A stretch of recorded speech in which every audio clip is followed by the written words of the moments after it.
Am I the a-hole for no longer calling my parents mom and dad and instead using Mr. and Mrs.?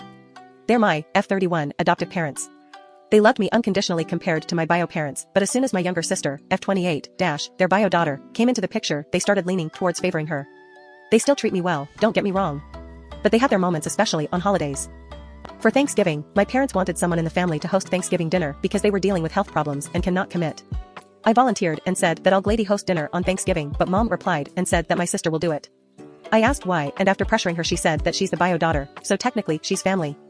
I asked if I wasn't family, and she and my dad said it's complicated. I was livid and hurt.